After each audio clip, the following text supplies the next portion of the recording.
We're gonna cut this big chunk of meat down into a rib roast, this time on.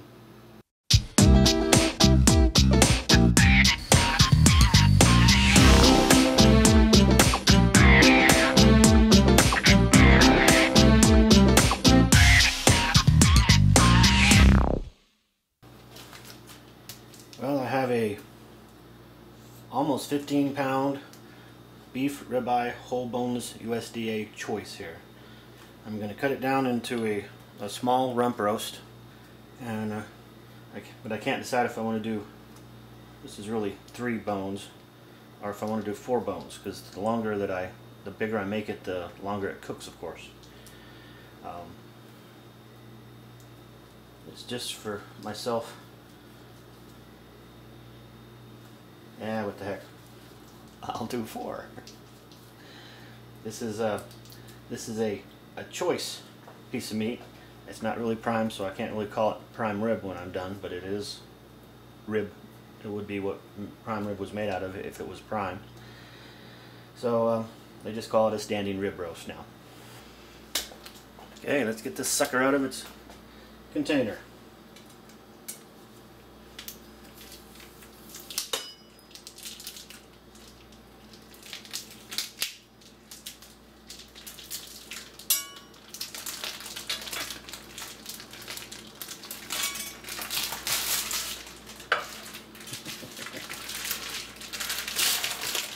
I did it over here so that it all would come out into the sink, but best laid plans of mice and men.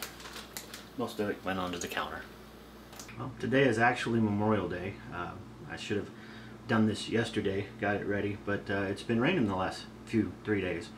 We've actually caught up to where we're almost supposed to be for the year, but nowhere near to get us out of this drought. But it's still nice to have the rain, and it's actually supposed to rain some more today. The last thing I want to be is out on an electric smoker in the middle of the rain. So I'm going to get this ready today and do it tomorrow when it's not supposed to rain. I'm going to cut this down to the 3rd rib. Actually, that would be the 3 ribs, so I guess I'm supposed to cut it right there. And I'm going to cut it right there in the middle there. This is a boneless piece of meat that Costco doesn't have the bone in, or at least they didn't have it when I was there. The bone in has supposedly a little bit better taste now. It's only close to the bone. You cut those off most of the time anyway, but then you can take them and make ribs out of them. But this is already cut, and a lot of it's actually already trimmed, so it's actually a pretty good piece of meat. And so I'm going to cut it right here, and make a roast out of that. And then the rest of this I'm going to vacuum seal up and either make steaks out of it, 1.5-inch steaks, or I'm looking at getting some bags to dry age this with for 28 days, which is a long time to wait for such an expensive piece of meat to see if it worked or not.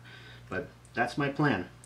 So I'm gonna cut this up right now and get it ready with the sweet mesquite seasoning, and then I'll vacuum pack the rest of it, and that'll be it for today.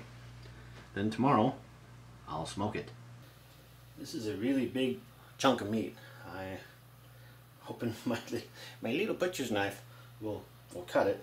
I'm pretty sure it will. But now I'm trying to decide if I want to do it here or here. I mean, let's do it right in the middle. What the heck? Right there.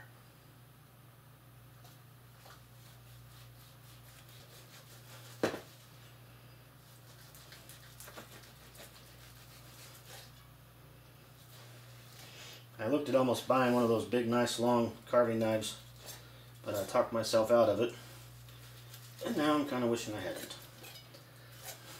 Because believe it or not, they're really pretty cheap. And what I found in watching news programs, look at that, that's a beautiful steak. Oh, that's hard to just pass up. So I'm looking at this, and I realize that most butchers cut off the bones. The bones would go down in this area right here. So that's why I'm having trouble carving it, I think.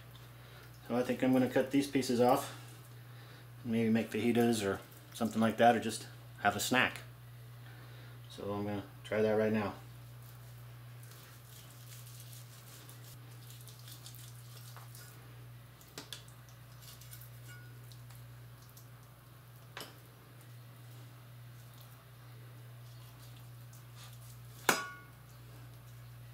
Okay, now it's time for the sweet mesquite seasoning.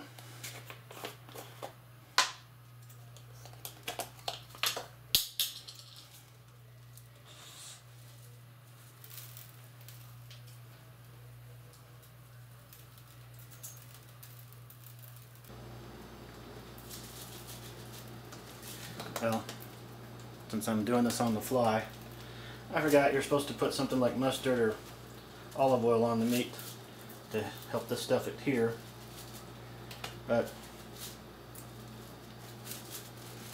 I didn't do that, so that's okay.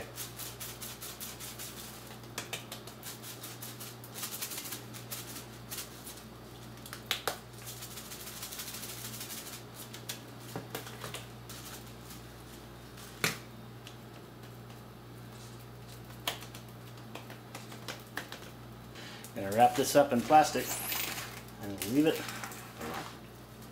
overnight.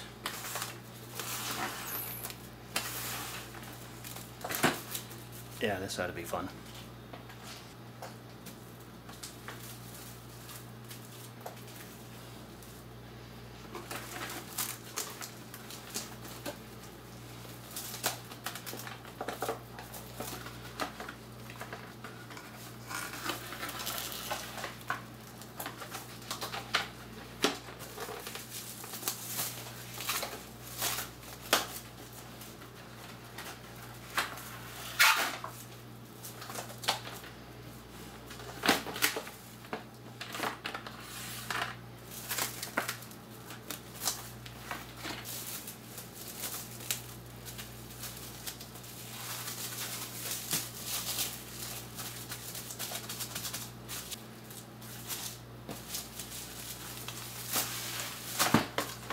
Lovely way to get something on it, and it doesn't want to roll then.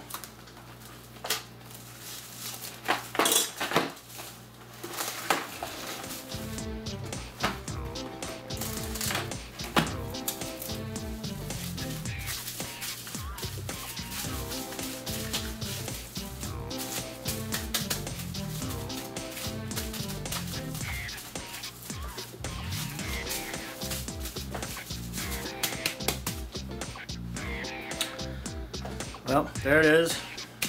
Sit in the refrigerator overnight until tomorrow when it's time to smoke it. So I'll pick back up then.